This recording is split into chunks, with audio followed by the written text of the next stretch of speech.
한국에 모든 걸 맡기겠다. 사우디아라비아의 이 짧은 한마디에 전 세계가 큰 충격에 빠졌습니다. 세계 1위 공룡 기업들조차 1600조 프로젝트에서 줄줄이 탈락했기 때문입니다. 사우디가 왜 세계 1등들을 내쫓고 전용기까지 띄워 이 나라에만 매달렸을까요? 석유도 없고 자본도 없던 나라.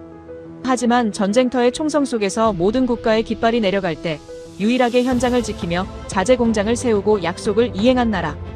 단순한 건설을 넘어 하나의 전설이 된 대한민국. 이 프로젝트를 완성할 유일한 파트너는 한국뿐이다. 사우디의 확신이 어떻게 1600조 원의 판을 뒤집었는지 그 경이로운 역전의 줄거리를 지금 공개합니다. 어디서 듣고 계신가요? 구독과 좋아요 잊지 마세요. 안녕하세요. 저는 뮌헨 공과대학교 건설경영학과 교수 프리드리히입니다. 35년 동안 메가 프로젝트만 파고든 사람이죠. 오늘 이 강의실에 들어서는 순간부터 심장이 평소와 다르게 뛰고 있었습니다. 200석 대강의실이 만석이었고 복도까지 학생들이 서 있었습니다. 저는 강단에 올라서자마자 마이크를 잡았습니다. 한치의 여유도 없이 첫 슬라이드를 띄웠죠. 메가 프로젝트의 성패를 결정하는 단 하나의 변수. 스크린에 뜬 제목을 읽는 학생들의 눈빛이 느껴졌습니다. 저는 이 주제에 대해 30편이 넘는 논문을 썼고 4권의 저서를 출간했으며 유럽과 중동의 정부 자문을 수행해왔습니다. 그 모든 연구가 하나의 결론으로 수렴했었죠. 규모와 가격 경쟁력이 메가 프로젝트의 승자를 결정한다는 것. 이것은 제가 학문적 생명을 걸고 입증해온 명제였습니다. 저는 강의실을 천천히 둘러보았습니다. 앞줄 왼편에 노트북을 열어둔 동양인 남학생이 보였죠. 리웨이라는 중국인 석사과정 학생이었습니다. 강의가 시작되기도 전에 이미 검색창을 띄워놓고 있더군요. 그 옆으로 두 자리 건너 소피 뒤발이 앉아 있었습니다. 프랑스 리옹 출신의 이 학생은 늘 팔짱을 끼고 미소 없는 얼굴로 강의를 듣는 것으로 유명했죠. 뒷줄 중간쯤에는 올리버 캠벨이 종이컵 커피를 한 손에 들고 자리를 잡고 있었습니다. 영국에서 온 이 학생은 편견 없이 데이터만 따라가는 성격이었는데 그래서인지 늘 고개를 갸웃거리며 질문을 던지곤 했습니다. 저는 마이크를 입에 가까이 대고 말했습니다. 오늘 이 강의에서 제 35년 연구의 결론을 먼저 공유한 뒤 그 결론을 정면으로 뒤집는 사건 하나를 소개하겠다고요. 학생들 사이에서 작은 웅성거림이 퍼졌습니다. 교수가 자기 논문을 부정하겠다니 그것도 자진해서요. 이런 일은 학계에서 흔치 않았죠. 저는 두 번째 슬라이드를 넘겼습니다. 사우디아라비아 비전 2030이라는 글자가 화면을 채웠고 그 아래 숫자 하나가 박혀 있었습니다. 1조 2천억 달러. 한국 원화로 환산하면 약 1600조 원에 달하는 금액이었죠. 강의실 전체가 숨을 들이켰습니다. 이 금액이 어느 정도인지 체감시켜드리겠다고 했습니다. 독일 연방정부의 1년 예산이 약 4,800억 유로, 그러니까 대략 5,300억 달러 수준입니다. 비전 2030은 독일이 2년 넘게 국가 살림을 올인해야 겨우 맞출 수 있는 규모라고요. 네옴시티에만 5천억 달러가 투입됩니다. 사막 한가운데 길이 170km의 직선 도시를 짓겠다는 계획이죠. 뉴무라바에는 700억 달러가 배정되어 있었습니다. 리야드 외곽에 인구 40만 명이 거주할 완전히 새로운 도심을 만들겠다는 것이었습니다. 저는 슬라이드마다 위성사진과 조감도를 띄우며 이 프로젝트들의 물리적 스케일을 보여주었습니다. 학생들의 눈이 점점 커지고 있었죠. 그런데 문제는 여기서부터였습니다. 저는 세 번째 슬라이드를 띄우며 목소리를 한 톤 낮췄습니다. 이 1600조 원짜리 프로젝트에서 세계 1위 건설사가 쫓겨났다고요. 세계에서 가장 크고 세계에서 가장 싼 건설사가 퇴출당했습니다. 제 논문 30편이 틀렸을 수도 있다는 뜻이라고 했죠. 강의실 공기가 변했습니다. 리웨이의 타이핑 소리가 빨라졌고 노트북 화면에 무언가를 급하게 검색하고 있는 것이 보였습니다. 소피는 팔짱을 낀 자세 그대로였지만 시선만큼은 스크린에 고정되어 있었죠. 올리버는 커피잔을 탁자에 내려놓으며 상체를 앞으로 기울였습니다. 세 학생 모두 같은 질문을 품고 있다는 게 느껴졌습니다. 누가 쫓겨났고 누가 그 자리를 채웠는가? 저는 일부러 답을 미뤘습니다. 35년간 저는 크고 싸면 이긴다고 가르쳐왔다고, 그것이 제 학문의 근간이었다고 말했습니다. 하지만 오늘 이 강의실에서 그 확신이 무너지는 과정을 여러분과 함께 걸어가겠다고요. 제가 이 강의를 준비하면서 밤잠을 설친 이유는 단순히 흥미로운 사례를 발견했기 때문이 아니었습니다. 제 학문적 정체성이 흔들리고 있었기 때문이죠. 저는 강의실 뒤편 시계를 한번 올려다보았습니다. 90분짜리 강의였지만 오늘만큼은 시간이 부족할 것 같다는 예감이 들었습니다. 슬라이드를 넘기며 하나의 문장을 스크린에 띄웠죠. 그 빈자리를 채운 나라. 학생들이 일제히 스크린을 응시했습니다. 어떤 학생은 고개를 돌려 옆 사람과 눈을 마주쳤고 어떤 학생은 입술을 다물며 다음 슬라이드를 기다렸죠. 저는 마우스에 손을 올린 채 잠시 멈췄습니다. 이 순간이 중요했습니다. 200명의 호기심이 한 점으로 모이는 순간 그 정점에서 이름을 내놓아야 파급력이 극대화되니까요. 하지만 아직은 아니었습니다. 저는 마우스에서 손을 떼고 학생들을 향해 천천히 말했습니다. 오늘 강의가 끝나면 여러분은 그 이름을 절대 잊지 못할 것이라고요. 그것은 제가 장담할 수 있는 유일한 사실이라고 했습니다. 그리고 여러분 중 일부는 제 말에 분노할 것이고 일부는 혼란스러워할 것이며 일부는 아마도 자리를 박차고 나가고 싶어질 수도 있다고 덧붙였죠. 리웨이가 노트북 너머로 저를 올려다보았습니다. 그 눈빛에 긴장감이 서려 있었습니다. 아직 이름이 나오지 않았는데도 이미 무언가를 예감하고 있는 듯했죠. 소피의 무표정은 여전했지만 팔짱을 낀 손가락이 미세하게 움직이고 있었습니다. 올리버만이 고개를 살짝 갸웃하며 입꼬리를 올렸는데 마치 이건 재미있어지겠는데 라고 말하는 표정이었습니다. 저는 강단 위에서 한 발짝 앞으로 나갔습니다. 200개의 시선이 저를 따라왔죠. 제 심장은 분명히 빠르게 뛰고 있었지만 목소리만큼은 단단하게 유지하려 했습니다. 왜냐하면 이 이야기는 단순한 건설 프로젝트의 흥망성쇠가 아니었으니까요. 이것은 제가 30년 넘게 믿어온 세계관이 부서지는 이야기였고 동시에 제가 몰랐던 새로운 세계관이 세워지는 이야기이기도 했습니다. 그 이야기를 지금부터 시작하겠습니다. 저는 네 번째 슬라이드를 넘겼습니다. 화면에는 아라비아 반도의 지도가 떴고 사우디아라비아 전역에 붉은 점 수십 개가 찍혀 있었습니다. 각각의 점이 비전 2030에 포함된 메가 프로젝트의 위치를 나타냈죠. 네옴, 더라인, 뉴무라바, 킹살만 국제공항, 홍해 관광 프로젝트, 키디아 엔터테인먼트 시티. 이 모든 프로젝트를 수주하기 위해 전 세계 건설사들이 달려들었고 그 중에서도 가장 강력한 후보는 당연히 매출 기준 세계 1위였습니다. 그런데 그 1위가 쫓겨났습니다. 저는 다시 한번 강조했습니다. 크기가 무기인 시대에 가장 큰 무기를 가진 자가 패배한 것이라고요. 이건 스포츠로 치면 올림픽 금메달리스트가 지역대회 예선에서 실격당한 것과 같다고 했습니다. 학생들 사이에서 웃음이 터졌지만 곧 그 웃음은 사라졌죠. 제 표정이 진지했으니까요. 규모와 가격이 전부라면 이 사건은 일어나지 않았어야 합니다. 제 논문이 맞다면 세계 1위는 퇴출당할 수 없었습니다. 하지만 현실은 제 논문을 배신했죠. 저는 슬라이드를 멈추고 강의실 전체를 바라보았습니다. 200명의 학생이 저를 응시하고 있었고 그 눈빛 속에는 호기심과 의구심이 뒤섞여 있었습니다. 좋습니다. 라고 말했죠. 그 배신의 전말을 지금부터 한 겹씩 벗겨보겠다고요. 제 가설이 어디서부터 금이 갔는지 그리고 그 금을 낸 나라가 어떤 나라인지를요. 리웨이의 타이핑이 다시 빨라졌습니다. 소피의 시선이 스크린에서 저에게로 옮겨졌죠. 올리버가 빈 커피잔을 손에 쥔 채 고개를 끄덕이고 있었습니다. 1600조 원짜리 배신. 그 이야기의 첫 장이 막 열리려 하고 있었습니다. 저는 곧바로 스크린에 사진 4장을 띄웠습니다. 첫 번째는 아파트 외벽을 따라 갈라진 균열이었죠. 입주 전이었습니다. 사람이 한 번도 살지 않은 건물의 콘크리트가 이미 손가락 하나 들어갈 만큼 벌어져 있었습니다. 두 번째 사진은 지하 주차장 천장에서 물이 줄줄 흘러내리는 장면이었죠. 방수 처리가 통째로 무너진 흔적이었습니다. 세 번째, 현장에 적재된 자재 포장지를 클로즈업한 것이었는데 유통기한이 이미 지난 날짜가 선명하게 찍혀 있었습니다. 네 번째는 공정표였죠. 예정 완공일과 실제 진행률 사이의 격차가 붉은색으로 칠해져 있었고 그 간극은 처참했습니다. 중국 건축공정공사. 매출 387조 원, 수주 잔액 754조 원의 공룡이 사우디아라비아에 남긴 성적표였습니다. 강의실이 술렁였습니다. 저는 사진을 하나하나 짚으며 설명을 이어갔죠. 벽 균열은 콘크리트 배합비 관리의 실패를 의미했습니다. 사우디의 낮 기온은 50도를 넘기는데 이 온도에서 콘크리트 양생을 제대로 관리하려면 정밀한 기술이 필요했죠. 방수 붕괴는 자재 선정과 시공감리 양쪽 모두에서 문제가 있었다는 뜻이었고 유통기한 지난 자재는 원가 절감을 위해 품질을 포기했다는 증거였습니다. 공기 지연은 이 모든 것이 누적된 결과였죠. 리웨이의 타이핑이 빨라졌습니다. 노트북 화면에 무언가를 급하게 검색하고 있는 것이 보였죠.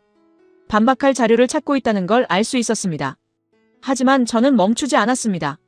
한 장의 뉴스 기사를 더 띄웠죠. 중국 건축공정공사의 한국지사가 12년 만에 폐업했다는 기사였습니다. 하도급 업체에 대한 갑질과 불공정 계약이 원인이었죠. 세계 1위라는 간판이 한국이라는 작은 시장에서조차 신뢰를 얻지 못하고 퇴출당한 것이었습니다. 그리고 태국에서는 이 회사가 시공한 건물이 붕괴하는 사고까지 일어났었죠.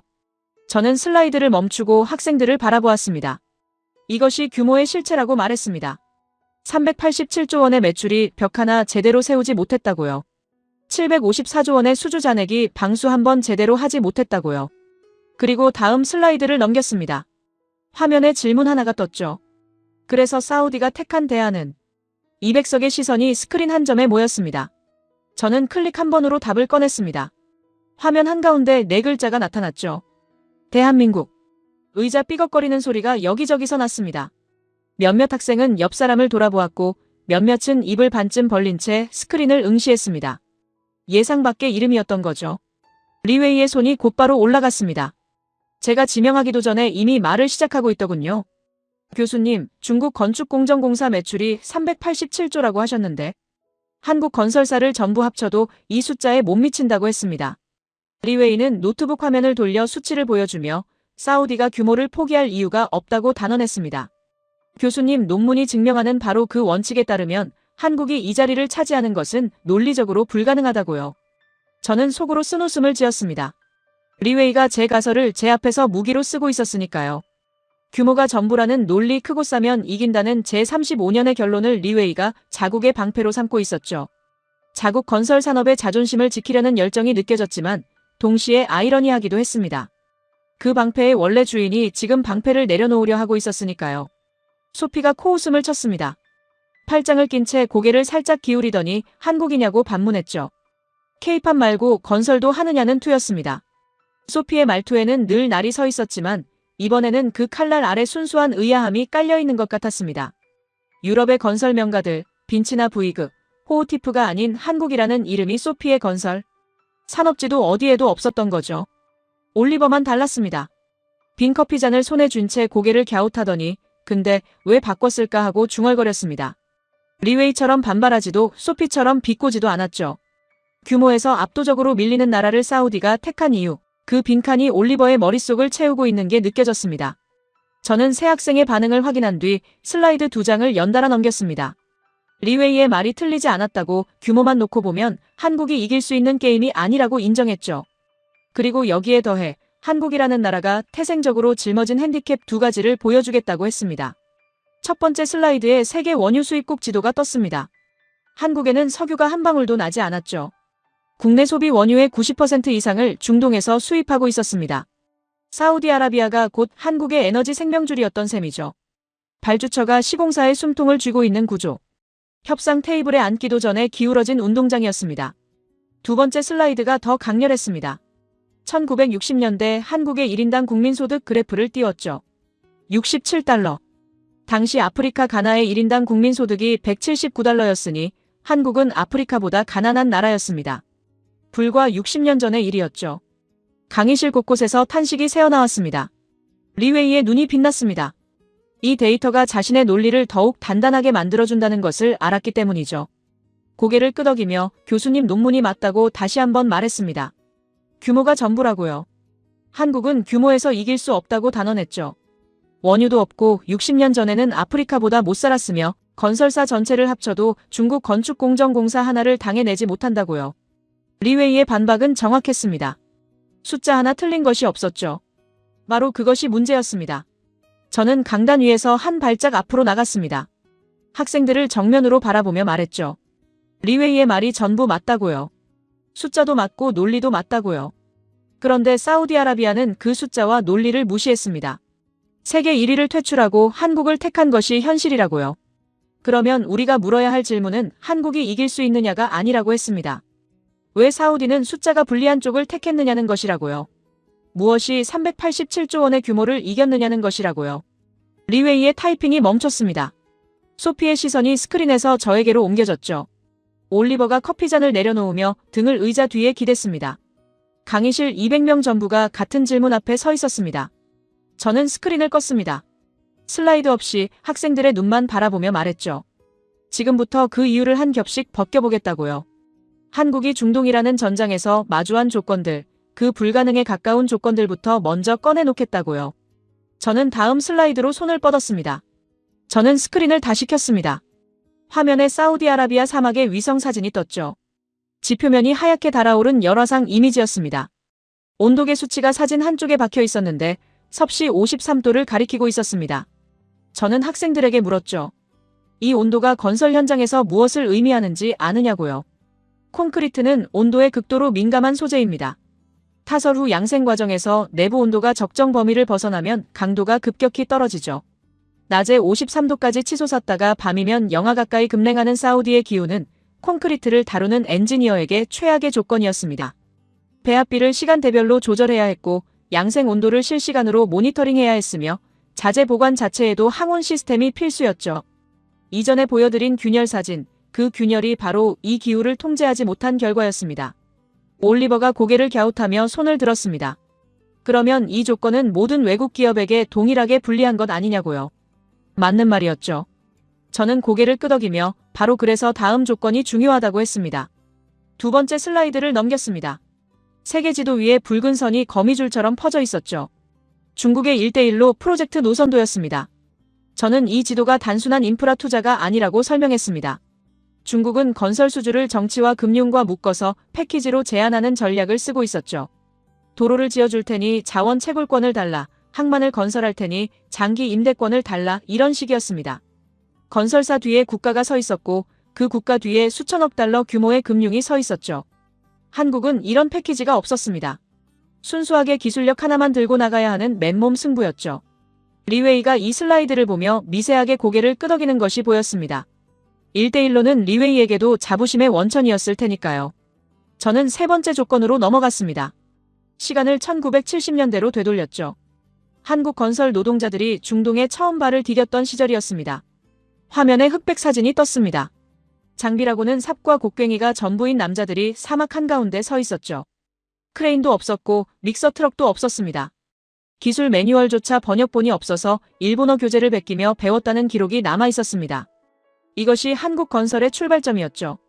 그리고 네 번째, 제가 가장 목소리를 낮춘 대목이었습니다. 1980년 이란과 이라크 사이에 전쟁이 터졌습니다. 한국인 근로자들이 일하고 있던 현장 위로 포탄이 날아들었죠. 12명이 죽었습니다. 40명이 중상을 입었습니다. 강의실이 완전히 조용해졌습니다. 저는 잠시 말을 멈추고 그 침묵을 놔두었죠. 숫자가 아니라 사람이었습니다. 가족이 있고 이름이 있는 사람들이 사막 한가운데서 쓰러진 것이었습니다. 다섯 번째 슬라이드를 넘겼습니다. 2014년 이라크. 이번에는 이슬람 국가, 이른바 IS가 바그다드를 위협하고 있었죠. 모술이 함락되었고 칼리프 국가 선포가 이루어졌으며 바그다드까지의 거리가 불과 수십 킬로미터로 좁혀졌습니다. 주재국 대사관들이 철수 권고를 내렸고 외국 기업들은 장비를 버리고 떠났습니다. 화면에 당시 뉴스 헤드라인 여러 개를 나열했죠. 모든 기업이 이라크를 떠나고 있다는 내용이었습니다.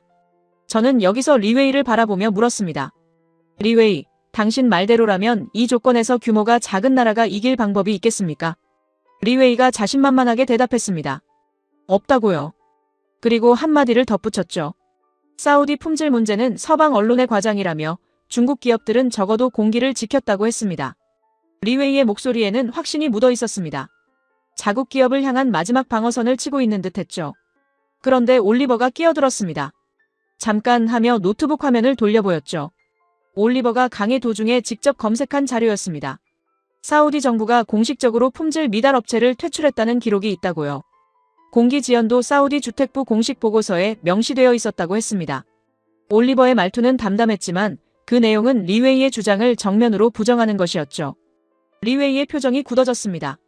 노트북 화면을 다시 자기 쪽으로 돌리며 무언가를 확인하려 했지만 타이핑하는 손가락이 잠시 허공에 멈추는 것이 보였습니다. 서방 언론의 편향이라는 방패가 사우디 정부 공식 보고서 앞에서 처음으로 금이 간 순간이었죠. 하지만 리웨이는 물러서지 않았습니다.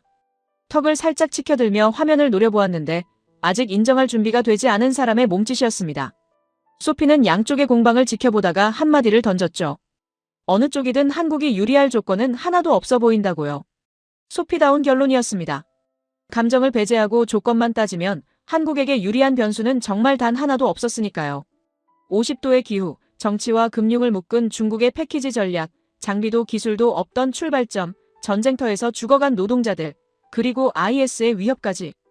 이 5가지 조건을 나란히 놓고 보면 한국이 중동 건설 시장에서 살아남는다는 것 자체가 비현실적으로 보였습니다. 저는 강단 위에서 학생들을 천천히 둘러보았습니다. 그리고 한 가지 질문을 던졌죠. 제가 여러분에게 묻겠다고요.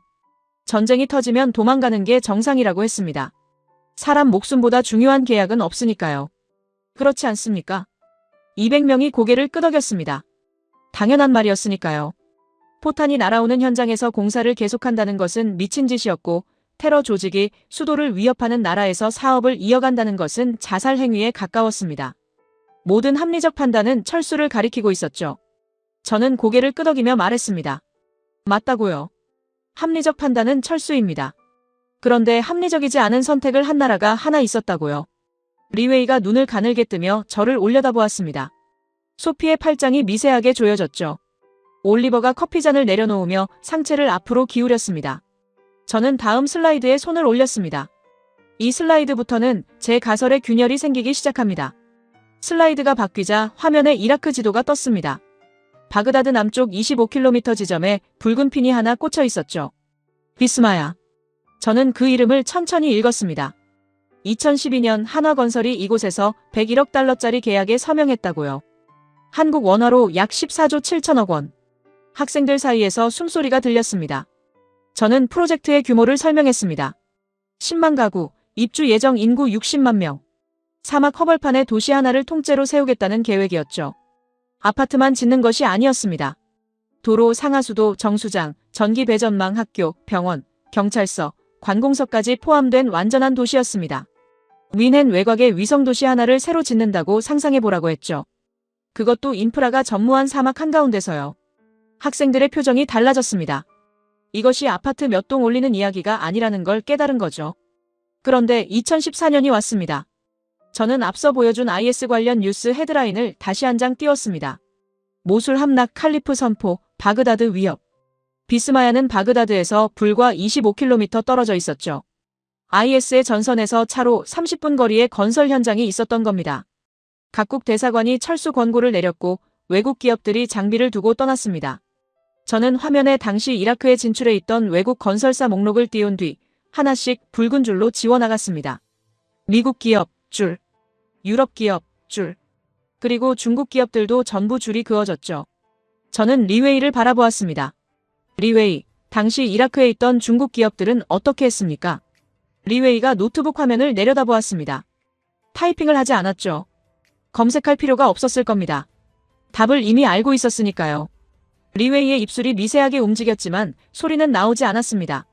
강의실 200명이 리웨이의 침묵을 지켜보고 있었죠. 저는 리웨이의 대답을 기다리지 않았습니다. 대신 스크린에 한 장의 사진을 띄웠죠. 사막 한가운데 수십 개의 깃발이 계양대에 걸려있는 사진이었습니다. 다국적 건설 현장의 상징이었죠. 그리고 그 옆에 같은 장소에 2014년 사진을 나란히 배치했습니다. 계양대 대부분이 비어 있었습니다. 깃발이 내려간 자리에 빈 줄만 바람에 흔들리고 있었죠. 모든 깃발이 내려갔습니다. 딱 하나만 남았습니다.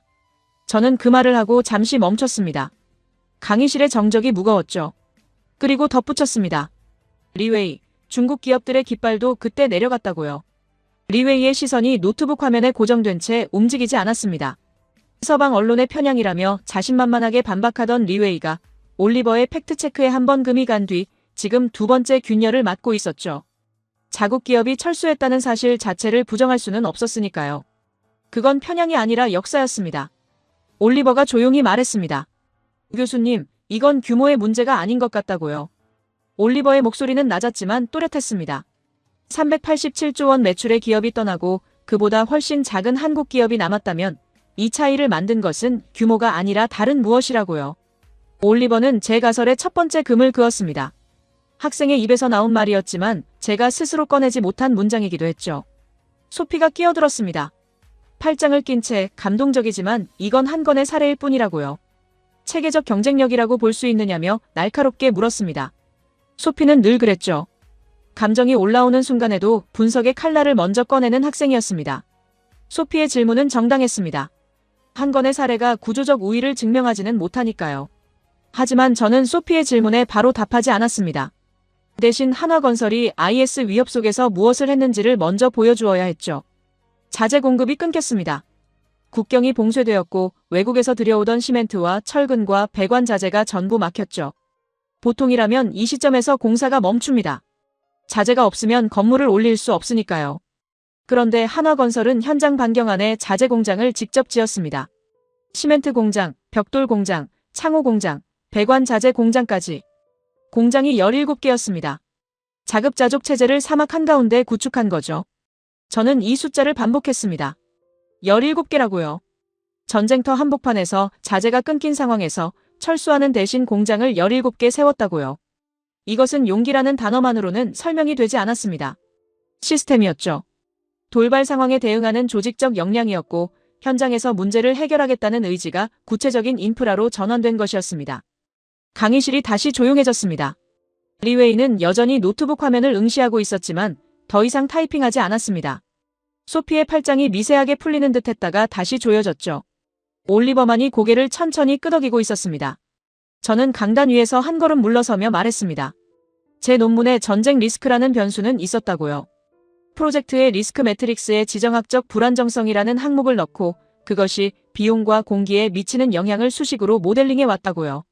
하지만 전쟁터에서 약속을 지키는 변수는 없었다고 했습니다. 도망가지 않는다는 변수, 자재가 끊기면 공장을 직접 짓는다는 변수, 이런 것은 제 모델에 빠져 있었다고요. 제가 35년간 만들어온 수식에는 신뢰라는 항이 없었던 겁니다. 올리버가 커피잔을 집어들었다가 비어있다는 걸 깨닫고 다시 내려놓았습니다. 소피는 메모장을 꺼내지 않았지만 눈빛이 달라져 있었죠. 리웨이는 노트북 화면 위에 양손을 올려놓은 채 미동도 하지 않았습니다. 비스마야는 현재 10만 명이 입주해 살고 있습니다. 전쟁이 끝난 뒤가 아니라 전쟁의 위협 속에서 지어진 도시에 사람들이 살고 있는 거죠.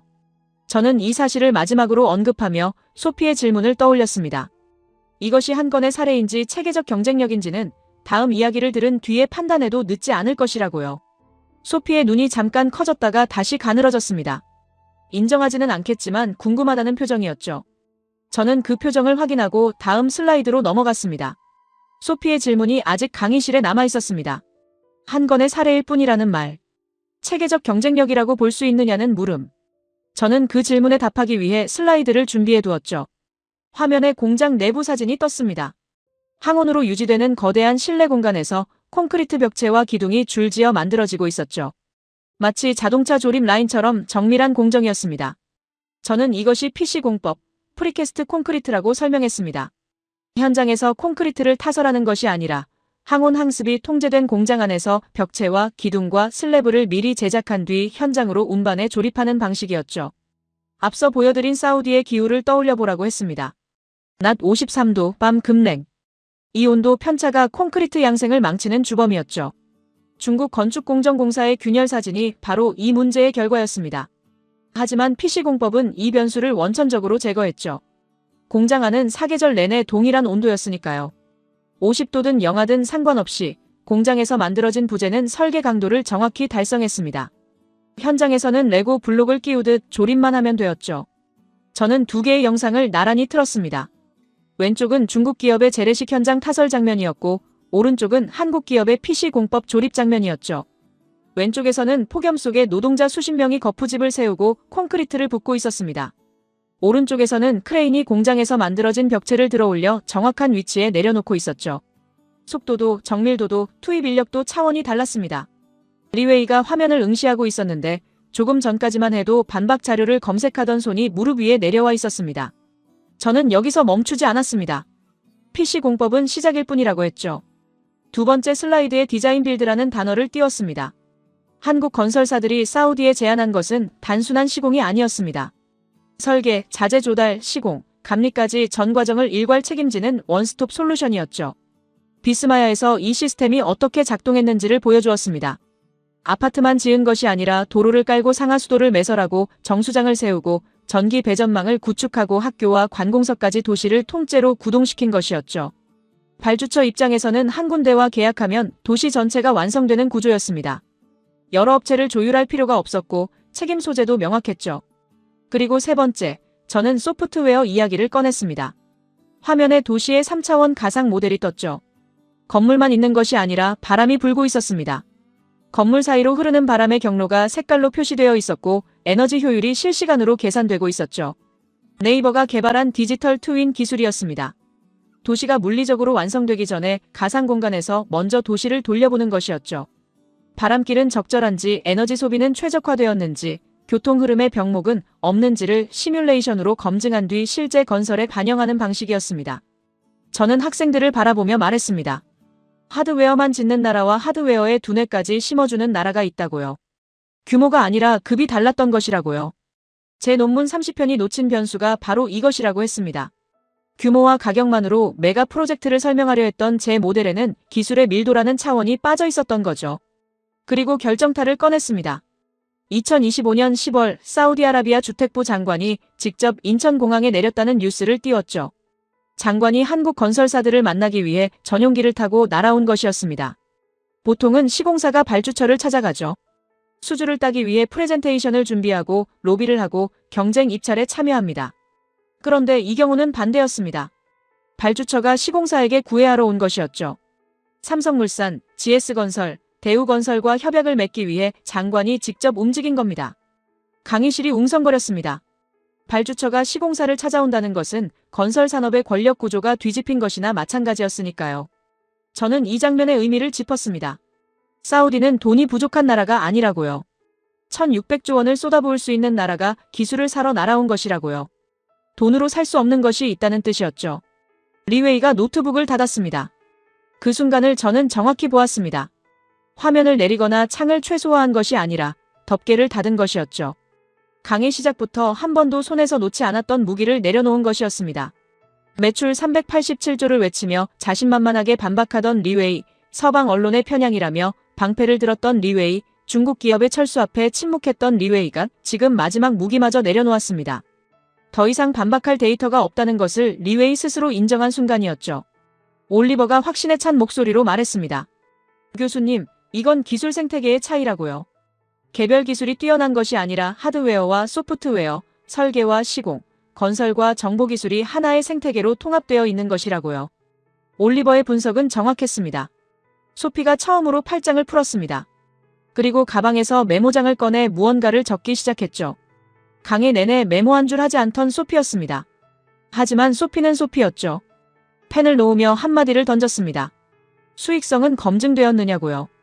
기술이 뛰어난 것과 돈이 되는 것은 별개의 문제라고요. 저는 소피의 질문에 미소를 지었습니다. 소피가 메모를 시작했다는 것은 관심이 생겼다는 뜻이었고, 그러면서도 수익성을 묻는다는 것은 아직 완전히 넘어오지 않았다는 뜻이었죠. 소피를 움직이려면 감동이 아니라 숫자가 필요했습니다. 하지만 그 숫자는 조금 뒤에 꺼내도 될 이야기였죠. 저는 강단에서 한 발짝 뒤로 물러서며 말했습니다. 지금까지 한국이 무엇을 했는지를 보여드렸다고요. 하지만 아직 보여드리지 못한 것이 하나 있다고 했습니다. 한국이 어디에서 왔는지를요. 50년 전 이 나라가 어떤 자리에 서 있었는지를 알면 지금 이 자리에 올라선 것이 얼마나 경이로운 일인지가 비로소 보일 것이라고요. 리웨이가 닫힌 노트북 위에 두 손을 올려놓은 채 저를 올려다보고 있었습니다. 더 이상 반박자의 눈빛이 아니었죠. 저는 슬라이드를 1970년대로 되돌렸습니다. 흑백 사진 한 장이 화면을 채웠죠. 사우디아라비아 주베일 산업항 건설 현장이었습니다. 사진 속 남자들은 맨 얼굴에 안전모 하나만 쓰고 있었고 손에는 삽과 곡괭이가 들려 있었습니다. 크레인은 보이지 않았죠. 믹서 트럭도 없었습니다. 모래바람이 사진 전체를 뿌옇게 뒤덮고 있었는데 그 속에서 한국인 노동자 수백 명이 대열을 이루고 있었습니다. 이것이 한국 건설의 출발점이라고 말했습니다. 50년 전 이 사람들이 가진 무기는 딱 두 가지였다고요. 성실함과 싼 인건비. 기술은 없었습니다. 장비도 없었죠. 일본어로 된 기술 교재를 베끼며 공법을 배웠고 선진국 기업 밑에서 하도급을 받아 일했습니다. 설계는 꿈도 꾸지 못했고 감리 권한은 당연히 없었죠. 시키는 대로 주어진 도면대로 묵묵히 삽질을 했던 시절이었습니다. 저는 여기서 한 장의 슬라이드를 더 넘겼습니다. 그리고 강의실을 천천히 둘러보며 물었죠. 이 설명이 지금 어딘가의 건설 산업과 닮아 보이지 않느냐고요. 리웨이의 어깨가 미세하게 경직되는 것이 보였습니다. 맞았습니다. 50년 전 한국의 포지션은 지금 중국의 포지션과 놀라울 만큼 겹쳤죠. 거대한 노동력, 낮은 단가, 규모로 밀어붙이는 전략. 기술보다 물량, 품질보다 속도. 50년 전 한국이 서 있던 자리에 지금 중국이 서 있었습니다. 저는 이 사실을 직접 말하지 않았습니다. 슬라이드 2장을 나란히 놓았을 뿐이죠. 왼쪽에 1970년대 한국 건설 노동자의 흑백 사진, 오른쪽에 2020년대 중국 건설 현장의 컬러 사진. 두 사진의 구도가 묘하게 닮아 있었습니다. 학생들이 그 유사성을 스스로 읽어냈죠. 하지만 한국은 그 자리에 머물지 않았습니다. 저는 50년의 궤적을 한 장의 그래프로 압축했죠. 가로축은 시간, 세로축은 해외 건설 수주의 기술 등급이었습니다. 1970년대 단순 시공에서 출발해 1990년대 설계 시공 병행으로 올라가고 2000년대 디자인 빌드 원스톱으로 도약하고 2020년대 디지털 트윈까지 통합하는 곡선이었죠. 가성비에서 프리미엄으로, 하도급에서 원도급으로, 시공자에서 도시 설계자로 50년에 걸친 수직 상승이었습니다. 그리고 이 상승에는 외교의 힘도 있었습니다. 저는 1973년으로 시간을 돌렸죠. 전 세계가 오일 쇼크로 비틀거리던 해였습니다. 아랍 산유국들이 원유 무기화를 선언했고 석유 가격이 4배로 폭등했죠. 서방 국가들은 이스라엘 편에 섰고 아랍 국가들은 그들에게 원유 수출을 끊었습니다. 이 혼란 속에서 한국 정부가 파격적인 결단을 내렸죠. 아랍 편에 서겠다는 공식 성명을 발표한 것이었습니다. 위험한 도박이었습니다. 서방 진영의 눈밖에 날 수 있었으니까요. 하지만 그 도박이 먹혔죠. 아랍 국가들이 한국에 원유를 안정적으로 공급했고 동시에 중동 건설 시장의 문이 활짝 열렸습니다. 한국 건설사들이 대거 중동에 진출한 계기가 바로 이 외교적 결단이었죠. 테헤란의 중심도로에 서울로라는 이름이 붙었고 서울의 중심도로에 테헤란로라는 이름이 붙었습니다. 두 나라가 서로의 수도에 이름을 새긴 것이었죠. 저는 이 대목에서 잠시 멈추었습니다. 그리고 가장 최근의 뉴스를 꺼냈죠. 사우디아라비아 국부펀드가 한화의 이라크 비스마야 사업에 자금을 대주겠다고 나섰다는 소식이었습니다. 학생들 사이에서 웅성거림이 번졌죠. 이것이 무슨 뜻인지 설명했습니다. 사우디는 이라크의 경쟁국이었습니다. 같은 중동이지만 국익이 충돌하는 관계였죠.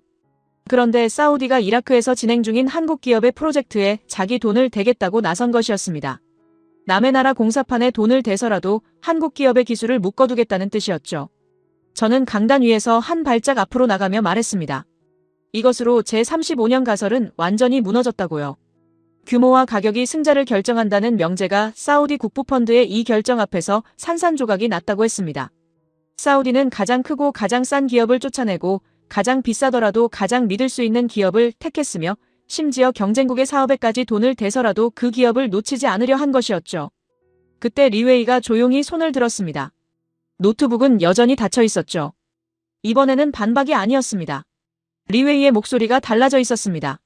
날카로움 대신 무게가 실려 있었죠. 교수님, 그러면 중국은 50년 전 한국처럼 변할 수 있겠습니까? 강의실이 조용해졌습니다. 리웨이가 자국을 수호하던 전사에서 자국의 미래를 걱정하는 학생으로 변한 순간이었죠. 매출 387조를 무기로 휘두르던 손이 지금은 질문을 위해 올라가 있었습니다. 가장 격렬하게 반발했던 사람이 가장 깊이 생각하기 시작한 것이었죠. 저는 리웨이를 바라보며 대답했습니다. 변할 수 있다고요. 단, 가격이 아니라 신뢰를 쌓기 시작한다면이라고 했습니다. 한국이 50년 전에 했던 것처럼 규모가 아니라 약속을 무기로 삼기 시작한다면 가능하다고요. 하지만 그 신뢰는 하루아침에 만들어지지 않는다고 했습니다. 한국은 50년이 걸렸다고요. 소피의 표정이 처음으로 변했습니다. 강의 내내 냉소와 무표정 사이를 오가던 소피의 얼굴에 무언가가 스쳐 지나갔죠. 놀라움인지 인정인지 정확히 읽을 수는 없었지만 팔짱을 낀 손에 힘이 풀려 있는 것은 확실했습니다. 올리버가 천천히 고개를 끄덕였죠. 저는 강단 위에서 학생들을 둘러보며 말했습니다. 역사는 반복된다고요. 하지만 위치는 바뀐다고 했습니다. 50년 전 한국이 서 있던 자리에 지금 중국이 있고 50년 전 선진국이 서 있던 자리에 지금 한국이 올라섰다고요. 제 가설이 놓친 것은 시간이었다고 했습니다. 신뢰라는 변수는 시간축 위에서만 작동하는 것이었고 제 논문 30편에는 그 시간축이 빠져 있었던 것이라고요. 해외 건설 누적 수주 1조 달러. 저는 이 숫자를 스크린에 마지막으로 띄웠습니다. 맨손으로 시작한 나라가 50년 만에 쌓아 올린 총량이었죠. 이 숫자 안에 전쟁터에서 죽어간 12명의 노동자가 있었고 포탄 속에서 지켜낸 납기가 있었으며 IS 앞에서 내리지 않은 깃발이 있었습니다. 규모로 만든 숫자가 아니라 신뢰로 쌓은 숫자였죠. 저는 마이크를 내려놓으며 말했습니다. 여기까지가 데이터의 이야기라고요. 하지만 데이터가 담지 못하는 이야기가 하나 남아있다고 했습니다. 숫자 뒤에 숨어있는 한 사람의 삶이라고요. 강의실 뒤편에서 의자가 삐걱거리는 소리가 났습니다. 한 사람이 일어서고 있었습니다. 강의실 맨 뒷줄, 출입문 바로 옆자리였죠. 저는 마이크를 내려놓으려던 손을 멈추고 그쪽을 바라보았습니다. 갈색 피부에 짧은 곱슬머리, 턱 아래로 덥수룩하게 자란 수염. 제 수업을 수강한 적 없는 얼굴이었죠. 오늘 특별 강의 공지를 보고 찾아온 학생인 듯 했습니다. 남자가 입을 열었고 강의실 200명의 고개가 동시에 뒤쪽으로 돌아갔습니다. 교수님, 비스마야는 제 고향입니다. 강의실에서 숨소리마저 사라졌습니다. 저는 마이크를 다시 입에 가까이 대며 이름을 물었죠. 하산 알무사위, 이라크 바그다드 출신, 25살, 토목공학 석사과정이라고 대답했습니다. 하산의 목소리는 또렷했지만 허벅지 옆으로 내린 두 손이 주먹을 쥐고 있는 것이 보였죠.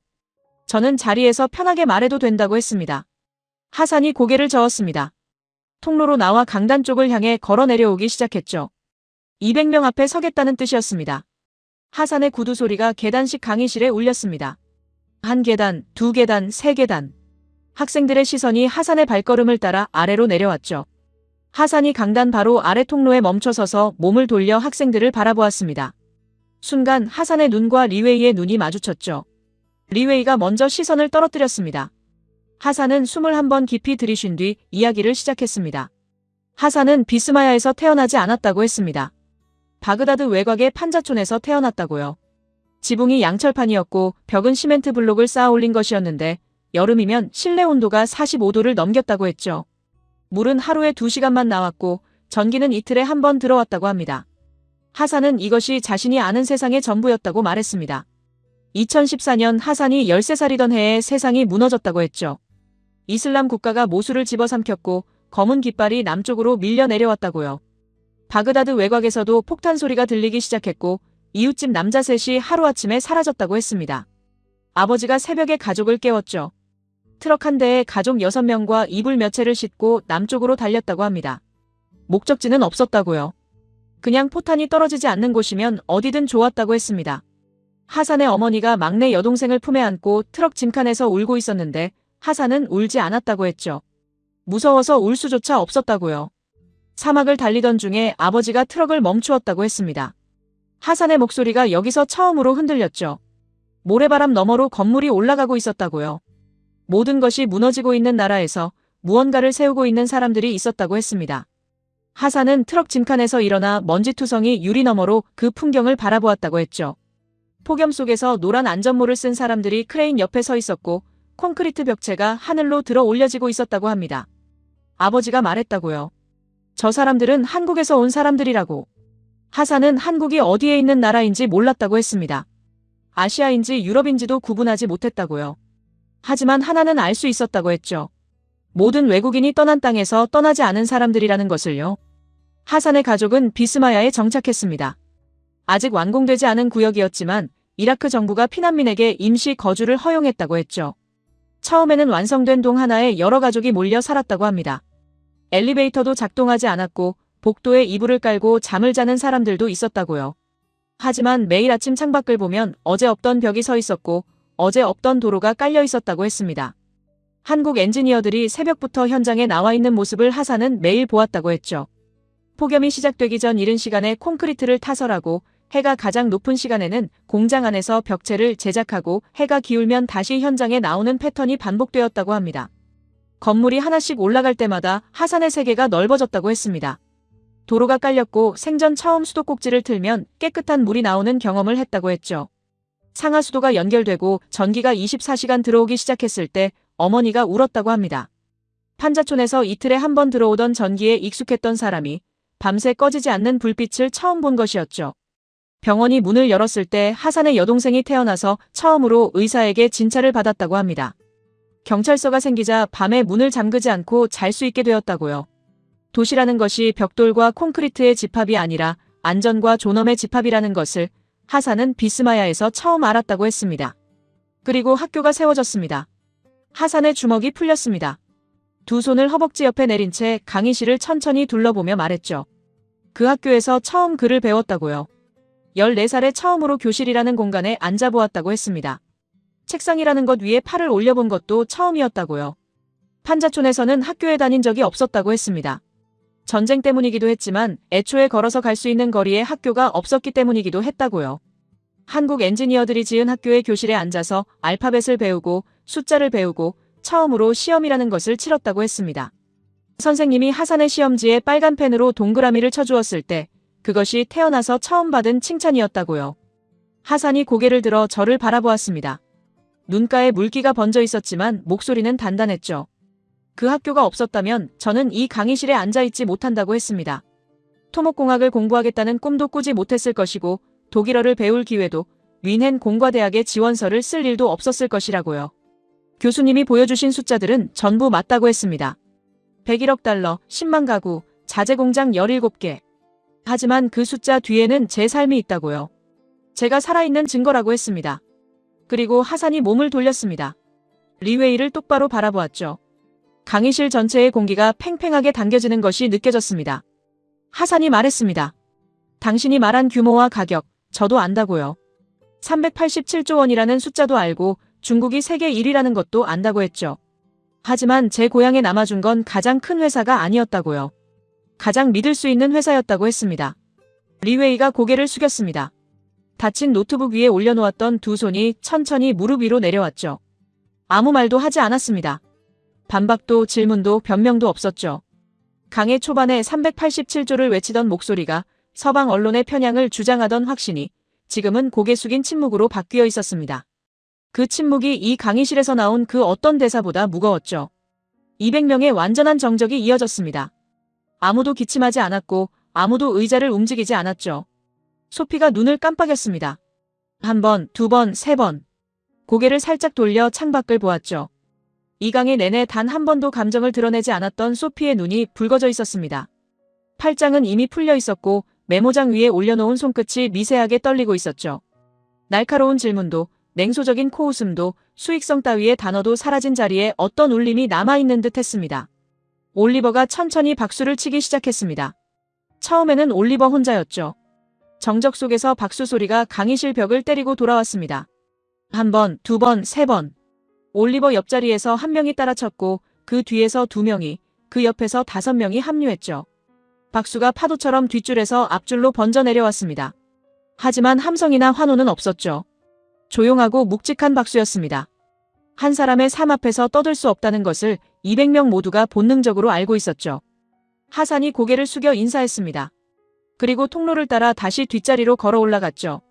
아까와 같은 계단이었지만 아까와 같은 사람은 아니었습니다. 하산의 등이 점점 멀어졌고 구두 소리가 박수 속에 묻혔죠. 리웨이는 고개를 숙인 채 미동도 하지 않았습니다. 저는 강단 위에 서서 하산의 뒷모습을 지켜보았습니다.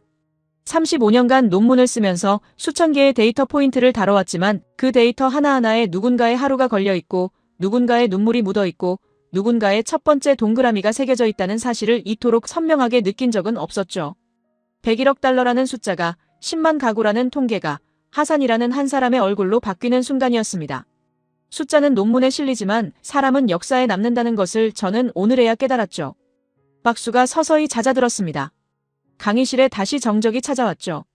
저는 마이크를 집어들고 강단 중앙으로 돌아왔습니다. 이제 마지막 이야기를 할 차례였습니다. 저는 강단 중앙에 섰습니다. 마이크를 쥔 손에 힘이 들어가 있었죠. 하산이 뒷자리로 돌아간 뒤에도 강의실에는 여전히 그의 목소리가 남아있는 것 같았습니다. 제가 살아있는 증거라는 말. 그 문장이 공기 속에 떠돌고 있었죠. 저는 잠시 눈을 감았습니다. 35년간 써온 논문들이 머릿속을 스쳐 지나갔죠. 데이터와 수식과 회귀 분석과 변수 통제. 그것들이 전부라고 믿었던 시간이 주마등처럼 흘렀습니다. 눈을 떴습니다. 200명의 학생이 저를 바라보고 있었죠. 저는 스크린에 오늘 강의 제목을 다시 띄웠습니다.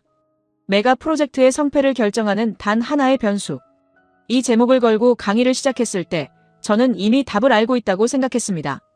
35년간의 답은 규모와 가격이었으니까요. 세계 건설 시장에서 가장 크고 가장 싼 기업이 이긴다는 것. 이것이 제 학문의 근간이었고 30편의 논문으로 입증해 왔다고 믿었던 명제였죠. 하지만 오늘 한국이라는 나라가 보여준 답은 달랐습니다. 저는 슬라이드를 넘기며 오늘 강의에서 지나온 풍경들을 하나씩 되짚었습니다. 1970년대 장비도 기술도 없이 삽과 곡괭이만 들고 사우디 사막에 발을 디딘 사람들이 있었죠. 정주영이라는 이름의 창업자가 현장에서 이렇게 말했다고 합니다. 망치를 들고라도 공사하는 척이라도 하라고요. 기술이 없으면 성실함으로 메우고 장비가 없으면 맨손으로 때우던 시절이었습니다. 그것이 출발점이었죠.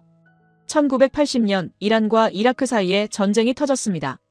포탄이 건설 현장 위로 날아들었죠. 12명이 죽었고 40명이 다쳤습니다. 대림산업은 그 포화 속에서도 납기를 지켰습니다.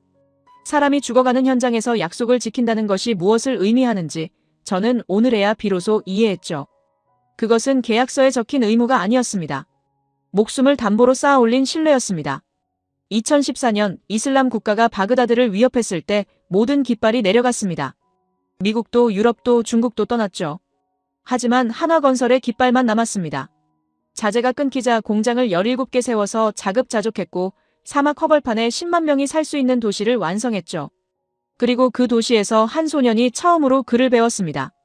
그 소년이 오늘 이 강의실에서 일어나 자신의 삶을 증언했죠. 1973년 전 세계가 오일 쇼크로 무너질 때 한국 정부는 아랍편에 서는 파격적 결단을 내렸습니다. 서방 진영의 눈밖에 날 위험을 감수하고 원유와 건설 시장을 동시에 잡는 외교적 도박을 벌였죠. 테헤란의 거리에 서울이라는 이름이 새겨졌고 서울의 거리에 테헤란이라는 이름이 새겨졌습니다. 두 나라가 서로의 수도에 이름을 바꿔 넣은 것이었죠. 그리고 50년 뒤 사우디아라비아 주택부 장관이 직접 한국으로 날아왔습니다. 1600조 원을 쏟아부을 수 있는 나라가 기술을 사러 온 것이었죠. 발주처가 시공사 앞에 무릎을 꿇은 것이었습니다. 네옴시티 더 라인, 길이 170km의 직선 도시 시공권을 한국이 수주했죠. 저는 슬라이드를 멈추고 강의실을 바라보았습니다. 그리고 말했습니다. 제 논문 제목을 고치겠다고요. 200명이 숨을 멈추었습니다. 메가 프로젝트의 성패를 결정하는 단 하나의 변수. 그것은 규모가 아닙니다. 가격이 아닙니다. 신뢰입니다. 저는 이 문장을 천천히 한 음절씩 끊어서 말했습니다. 강의실에 제 목소리만 울렸죠. 35년간 쌓아온 가설을 제 입으로 폐기하는 순간이었습니다. 기술은 복제할 수 있다고 했습니다. 중국이든 어느 나라든 시간과 자본을 투자하면 PC공법도 디지털 트윈도 따라잡을 수 있다고요. 가격은 깎을 수 있다고 했습니다. 인건비를 낮추고 원가를 절감하면 누구든 더 싸게 지을 수 있다고요. 규모는 키울 수 있다고 했죠. 기업을 합병하고 자본을 투입하면 언제든 몸집을 불릴 수 있다고요.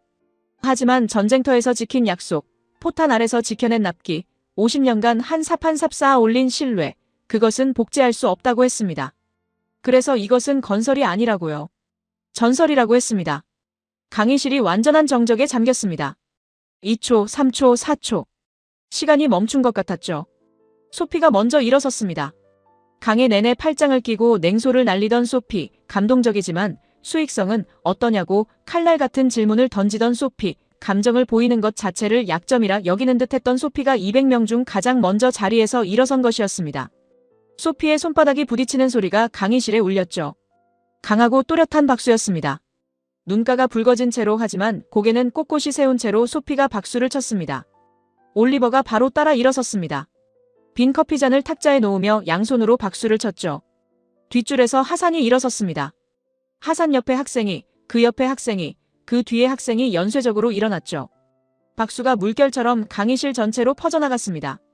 10명, 30명, 50명, 100명. 의자가 접히는 소리와 박수 소리가 뒤섞이며 강의실을 가득 채웠죠. 150명, 180명, 199명이 서 있었습니다. 리웨이만 앉아 있었습니다. 닫힌 노트북 위에 두 손을 올려놓은 채 리웨이는 고개를 숙이고 있었죠. 주변에 모든 학생이 서 있었고 박수 소리가 천장을 울리고 있었지만 리웨이의 세계는 조용한 것 같았습니다. 저는 리웨이를 바라보았습니다. 강의 시작부터 자국의 자존심을 걸고 끝까지 싸운 학생이었죠. 387조 원의 매출을 무기로 들었고 서방 언론의 편향이라며 방패를 세웠으며 규모가 전부라는 신념을 마지막까지 놓지 않으려 했던 학생이었습니다. 그 싸움이 틀리지 않았다고 저는 생각했죠. 리웨이는 자기가 믿는 것을 위해 싸웠고 그것은 학자의 자세였습니다. 다만 오늘 리웨이의 믿음보다 더 큰 현실이 눈앞에 놓인 것뿐이었죠. 리웨이가 천천히 고개를 들었습니다. 눈이 충혈되어 있었죠. 입술을 한번 꽉 다물었다가 느리게 의자에서 일어났습니다. 격렬하지 않은 박수였습니다. 두 손바닥이 조용히 부딪히는 느리고 무거운 박수였죠. 하지만 그 박수가 이 강의실에서 울린 모든 박수 중 가장 진실한 소리라는 것을 저는 알 수 있었습니다. 자존심을 꺾는 것이 아니라 진실을 인정하는 박수였으니까요. 200명이 서 있었습니다. 저는 강단 위에서 그 풍경을 바라보았죠. 35년간 강의를 해왔지만 이런 광경은 처음이었습니다. 저는 마이크를 내려놓으며 마지막으로 말했습니다. 신뢰는 하루아침에 만들어지지 않는다고요. 하지만 한번 쌓이기 시작하면 복리로 불어난다고 했습니다. 한국이라는 나라가 50년 동안 한 일이 바로 그것이었다고요. 사판자루로 시작해서 전쟁터에서 약속을 지키고 사막에 도시를 세우고 한 소년에게 첫 번째 교실을 선물하고 마침내 세계 최대 발주처가 무릎을 꿇게 만든 것. 그것이 신뢰의 복리였다고요. 박수가 강의실 벽을 울리고 있었습니다. 저는 강단에서 내려왔습니다.